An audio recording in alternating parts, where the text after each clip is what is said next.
Assalamualaikum warahmatullahi wabarakatuh. Selamat datang kembali di channel Nasihat Ulama 94. Sahabat, siapa yang tak ingin rezeki melimpah? Tapi tahukah kita bahwa kunci dari rezeki yang berkah terletak pada cara kita berdoa?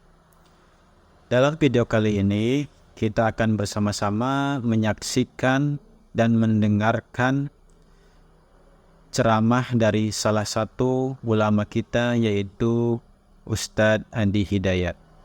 Beliau akan membahas tentang cara berdoa agar cepat mendapat harta melimpah. Mari kita simak bersama-sama dan temukan rahasianya dalam video kali ini. Kaidah yang pertama, jika antum ingin bermohon cepat ingin dikabulkan oleh Allah, maka bawalah doa itu pada kepentingan ibadah. Maka akan disegerakan. Contoh, maaf ya, betapa banyak teman-teman kita sekarang ingin lulus di kampus cuma sekedar lulus. Ya Allah, mudahkan saya ujian. Ya Allah, mudahkan anak saya ujian besok di kampusnya. Ya Allah, mudahkan dia ujian. Ada yang pengen kemudian pekerjaannya diterima. Ya Allah, mudahkan ya Allah. Ada yang pengen harta. Ya Allah, mudahkan saya mendapatkan mobil. Ya Allah, mudahkan saya mendapatkan motor. Jujur katakan pada saya, dari semua permohonan itu berapa yang antum arahkan pada kepentingan ibadah? Pernahkah anda bermohon kepada Allah, ya Allah, luluskan saya yang dengan ilmu ini, ya Allah, saya bisa mendekat kepadamu. Ya Allah, luluskan saya, ya Allah, yang dengan ilmu ini engkau berkahi amal saya. Ya Allah, anugerahkan saya kendaraan, ya Allah, yang dengan itu saya bisa gunakan untuk mencari yang halal. Saya bisa pakai untuk ke taklim, saya bisa pakai untuk ke masjid. Ya Allah, anugerahkan saya harta supaya bisa zakat. Ya Allah, anugerahkan saya harta supaya bisa haji, bisa umrah.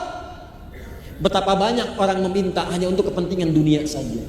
Apakah dilarang? Tidak. Cuman sayang, antum tidak akan mendapatkan dua hal. Satu, bagian akhiratnya, dan kedua, percepatan untuk jawabannya. Yang minta dunia, Al-Baqarah ayat 200, paling kanan sebelah bawah. Lihat kalimatnya. Wa minan nasi may yaqulu rabbana atina fid dunya wa ma lahu fil akhirati min khalaq. Ada orang yang kalau berdoa mintanya cuma dunia aja. Ya Allah, besok ujian luluskan saya, ya Allah, dunia. Ya Allah, IPK saya pengen sekian, dunia. Ya Allah, pekerjaan saya mudah-mudahan diterima, dunia. Ya Allah, lancarkan proyek saya, dunia. Cuman proyek itu mau diapain? Gak diterusin. Tapi ada yang minta kepada Allah. 201-nya, Rabbana wa minhum may yaqulu Rabbana atina fid dunya hasanah wa fil akhirati hasanah wa qina adzabannar. Ini yang disanjung langsung oleh Al-Qur'an. Perhatikan kalimatnya, ya Allah, saya mohon berikan kebaikan untuk dunia saya dalam pekerjaan ini dan jadikan dia punya nilai akhirat. Jika antum minta, ya Allah, mudahkan saya mendapatkan pekerjaan yang mendapatkan halal menurut pandanganmu dan memudahkan saya ke surga, ya Allah. Begitu antum panjatkan, ulaika lahum nasibum mimma kasabu. Kata Allah, orang-orang ini akan mendapatkan bagian sesuai dengan permohonannya. Begitu antum mohonkan demi kepentingan ibadah, maka apa jawabannya? Allah akan percepat jawabannya. Nanti kita lihat ayat 84. Jadi pertama, kaidah doa itu, kalau bermohon kepada Allah, jangan cukupkan dengan dunia, tapi arahkan kepada kepentingan ibadah. Jelas ya? 2. Contoh tadi misalnya, antum pengen rumah supaya nyaman tinggal, supaya bisa ibadah dengan maksimal di situ, arahkan kepada kepentingan ibadah saat minta. Misal saja ya, ya Allah, tadi yang saya sebutkan, saya sudah berusaha untuk sholat maksimal, tahajud saya kerjakan, ya Allah. Saat orang nonton bola, saya gunakan tahajud. Saat orang makan, saya puasa. Apa yang saya punya, saya sedekahkan, ya Allah. Ya, saya mintakan kepadamu, ya Rabb. Sampai sekarang, saya belum mampu untuk berzakat, ya Allah. Tolong sebelum wafat beri kesempatan untuk berzakat. Berikan saya kesempatan, ya Allah. Walaupun hanya 25 juta untuk berzakat, bisa. Begitu antum minta 25 juta, Allah berikan 1 miliar. 975 jutanya anda gunakan untuk kebutuhan anda untuk mendekat kepada Allah, 25 jutanya untuk berzakat. Di cara berfikirnya itu, arahkan pada kepentingan ibadah, antum dapat. Cobalah itu. Dan yang paling cepat, saya kasih rahasia ya. Kalau ingin minta, ingin dipercepat oleh Allah, salah satunya, gunakan untuk bermohon kepada Allah sebagai bakti pada kedua orang tua. Itu akan dimudahkan. Minta kepada Allah, gunakan sebagai ibadah, salah satunya sebagai bakti kepada kedua orang tua. Sertakan bakti kepada orang tua dalam doa antum, maka antum akan dipercepat oleh Allah Subhanahu wa taala. 2, saya cepat. Oh, masih ada waktu. 2, cari dengan bahasa atau ungkapan yang menyentuh.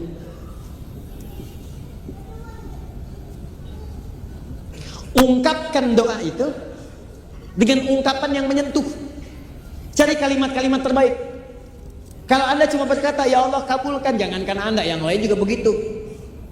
Ya Allah besok saya mau ujian, ya Allah tolong mudahkan, jangankan Anda, teman Anda yang lain 100 orang juga begitu. Tes, misalnya CPNS, yang daftar 10.000, setiap orang mengatakan, ya Allah mudahkan, ya Allah luluskan saya untuk tes besok, jangankan Anda, yang lain juga begitu. Maka bagaimana caranya cepat dimudahkan itu? Maka teman-teman sekalian, cari kalimat yang paling menyentuh, karena Allah punya sifat, diantaranya sifat yang sangat perasa. Allah itu maha lembut, latif, yang diantara kelembutannya cepat merasakan apa yang dimohonkan oleh hambanya. Begitu Anda cari ungkapan yang sangat menyentuh, maka seketika Allah kemudian balas, bahkan pada sekian detik yang tanpa Anda sadar.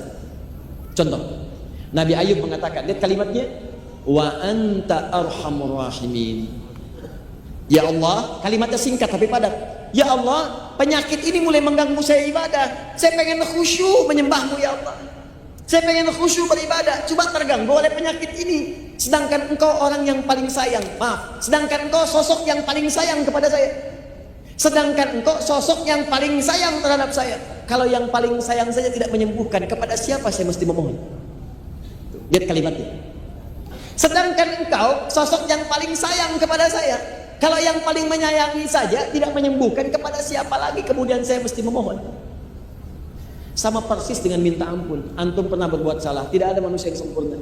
Kemarin keliru, pernah mencuri, pernah zina, pernah minum dan sebagainya. Tiba-tiba ingin taubat, cari kalimat yang menyentuh.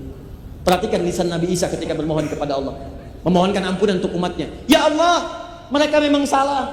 Ya Allah, kesalahannya banyak ya Allah. Tapi kalau engkau ampuni, engkau lah yang punya sifat penyayang. Tapi sekalipun harus dihukum, mereka hambamu ya Allah. Antum punya anak antum nakal, merusak kehidupan rumah tangga, buruk pada antum.